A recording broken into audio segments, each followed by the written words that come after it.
मैं इस वक्त कराची प्रेस क्लब के बाहर मौजूद हूं और मैं आपको बताऊं कि इस वक्त यहां पर दो भारतीय शहरी मेरे साथ मौजूद हैं जो कि हिंदुस्तान में जारी मुस्लिम कश्फ फसादात के तनाज़े पर उसके बाद जो है हिंदुस्तान से निकले, उसके बाद बज़रिया जहाज़ दुबई गए और दुबई के रास्ते अफ़गानिस्तान और अफ़गानिस्तान के रास्ते चमन बॉर्डर के ज़रिए जो है गैर कानूनी तौर पर पाकिस्तान में दाखिल हो चुके हैं।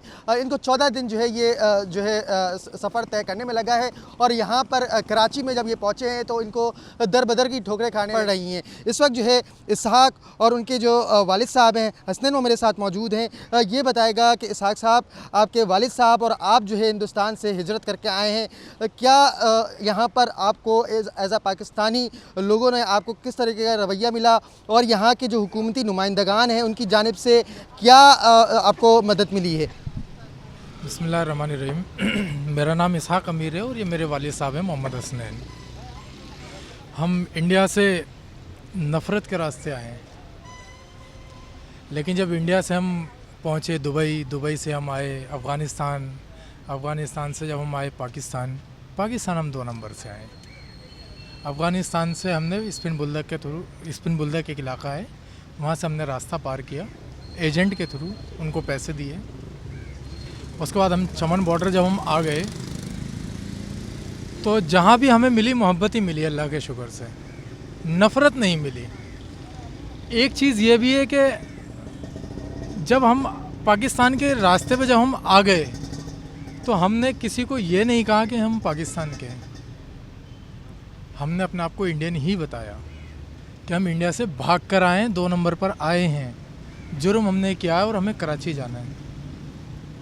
उसके बाद हम कराची पहुँचे, औरंगी पहुँचे और कुछ दफ्तर के बारे में मालूम किया तो हमारे पास मोबाइल नहीं था, कुछ नहीं था, सिर्फ पैसे थे।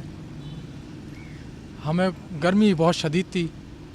वहाँ से हमने फ़ौरन एक रास्ता पकड़ा, हमने एक ऑटो बुक किया। हमने कहा कि भाई हमें जो यहाँ का जो सबसे बड़ा जो कमिश्नर है हमें उनके पास जाना है। ये एड्रेस हमें एक पुलिस वाले ने ही बताया था कि आप कमिश्नर ऑफिस मेन वहाँ पर है। तो उन्होंने ऑटो वाले को बता दिया इनको वहाँ पे उतार देना, आईजी सिंध पे।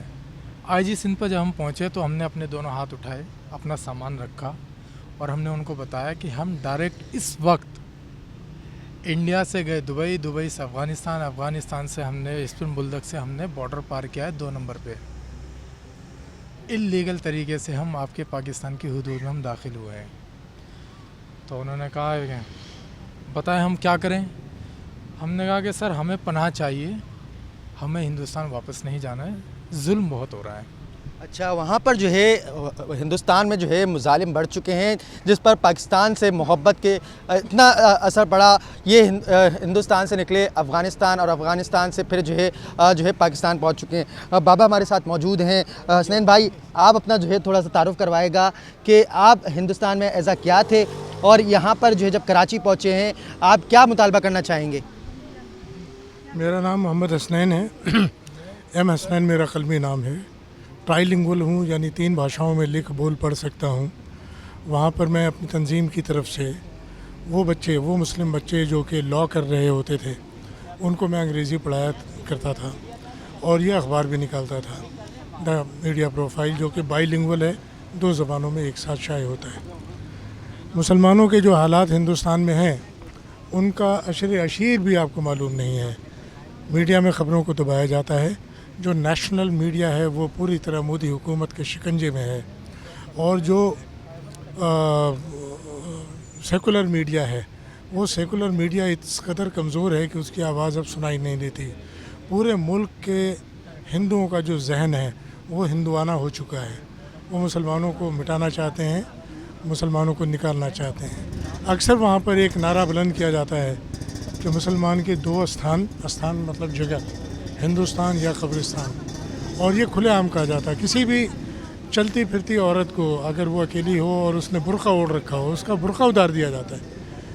किसी भी आदमी से उसका आई कार्ड तलब कर लिया जाता है। जैसे आप मुशर्रह हैं, दाढ़ी वाले हैं, लगता है कि आप मुसलमान हैं, तो कोई भी चलता फिरता आदमी आपसे कह सकता है मुझे आप दिखाइए आपका आई कार्ड क्या है। आप अच्छा, ये बताएगा कि आप इस वक्त हुकूमत पाकिस्तान से आप दोनों बाप बेटे क्या मुतालबा करना चाहेंगे अगर दोनों एक साथ बोल दें तो? मैं सिर्फ 2 मुतालबात करना चाहता हूँ। ये मुल्क मुझे पनाह दे दे। कोई भी शख्स अपना वतन इतनी आसानी से नहीं छोड़ता। मैं कोई स्कैंडल नहीं कर रहा हूँ। You can put me to any test whatsoever. आप कर लेना, आपके पास इदारे हैं, आप कर सकते हैं, इसमें क्या दिक्कत है। झूठ पकड़ने वाली मशीन होती है, लाई डिटेक्टर होता है, नार्को टेस्ट होता है, आप चढ़ा लें, आपको मालूम हो जाएगा। और दूसरे तरीके होते हैं, इदारों को समझाने की ज़रूरत नहीं है, वो जान सकते हैं। एक आदमी अपने आप को इतने बड़े टेस्ट के लिए ऑफ़र कैसे कर सकता है अगर उसके साथ ईमानदारी का एलिमेंट ना हो। मैं 70 साल की उम्र में एक साजिश करूँगा। एक औरत आपके मुल्क से अपना मज़हब ख़राब करके, बेच करके, एक नकली कहानी तैयार करके उस मुल्क में पहुंचती है। वो भी तो गैर कानूनी तौर पर पहुंची थी, वो वहाँ पे जाकर ऐश कर सकती है। मैं आपसे एक पनाह तलब कर रहा हूँ, कुछ नहीं चाहता। ये महंगा है, मेरी समझ में नहीं आता। मैं कोई ऐसी नाकाबिले बयान चीज़ नहीं कर रहा हूँ। मैं ऐसा कोई मुतालबा नहीं कर रहा हूँ जिसको हुकूमत पाकिस्तान ये कहकर रद्द कर दे कि ऐसा तो हुआ ही नहीं है, ऐसा हो ही नहीं सकता। अच्छा, आप क्या मुतालबा करना चाहेंगे अगर आपको पाकिस्तान, आप बाप बेटों को पाकिस्तान से निकाल दिया जाता है तो हुकूमत पाकिस्तान से क्या मुतालबा करना चाहेंगे? देखिए जी, हमारी एक ही मुतालबा हमारा पाकिस्तान से, अल्लाह के वास्ते हमें ना भेजें। अगर मुझे और मेरे वालिद को अगर यहाँ से हिंदुस्तान वापस अगर भेज दिया गया, मेरा तो इनकाउंटर तय है। मेरे वालिद कंधा कैसे देंगे ये हुकूमत देख ले अब, और मैं अपने वालिद को कैसे कंधा दूं ये भी देख लें। बात नौबत यहाँ तक पहुँच चुकी है कि आपस के कंधा देने में भी बात की जा रही है। हुकूमत पाकिस्तान से इन दोनों भारतीय शहरियों का मुतालबा है कि उनको पाकिस्तान में जो है पनाह दी जाए।